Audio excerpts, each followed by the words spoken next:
Samantala, kabilang disgrasya po sa Metro Manila. Sa Binondo, nahila ng isang truck ang mga kawad at may naputol pang poste. May magkahiwalay na aksidente rin sa EDSA kung saan ilang sasakyan pang nadamay. Tinutukan yan ni Jomer Apresto.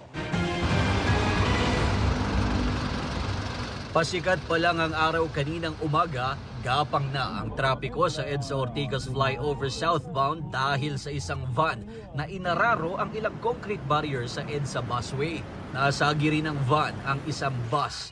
Bahagyang nasugatan ang driver ng van. Wala namang nasugatan o nasaktan sa iba pang sakay nito at ng bus. Sa ulat ng Super Radio DZBB, sinabi ng van driver na may sumabit daw sa kanyang gulong. Nawalan siya ng kontrol, napakabig pakaliwa sa kasumalpok. Paumaga rin kanina, isang SUV naman ang bumangga sa railing sa EDSA Estrella Flyover sa Makati City. Sa ulat ng Super Radio DZBB, 3 railing ng flyover ang natanggal sa tindi ng pagbangga. Ang debris ng isang railing nahulog at bumagsak sa hood ng isang taxi sa ilalim ng flyover. Hindi naman nasaktan ang taxi driver, habang ang SUV driver dinala sa ospital. Iniimbestigahan ang aksidente. Sa Binondo, Maynila, lumaylay ang mga kawad sa Quintin Paredes Street matapos mahila ng isang dubang container truck.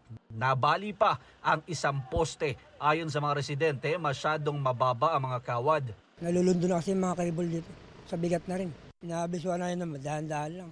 Nag-warning na kami sa kanila kanina, yung pahinante pabain para maitaas na yung wear. Ayon sa barangay, sa Telco raw ang mga lumaylay na kawad. Dahil humambalang sa kalsada mga ito, pinaikot muna ang mga motoristang galing Jones Bridge. Dumating kalaunan ng mga tauhan ng Telco at inayos ang nabaling poste at mga lumaylay na kable. Sabi ng barangay, dahil sa insidente, naapektuhan ang internet connection sa lugar at maaari daw abutin ng ilang araw bago ito maibalik. Wala naman nasugatan sa insidente. Para sa GMA Integrated News, Jomer Apresto, nakatutok 24 oras. Mga kapuso, patuloy na tumutok sa mga balita. Mag-subscribe sa GMA Integrated News sa YouTube. Sa mga kapuso abroad, samahan niyo kami sa GMA Pinoy TV at www.gmanews.tv.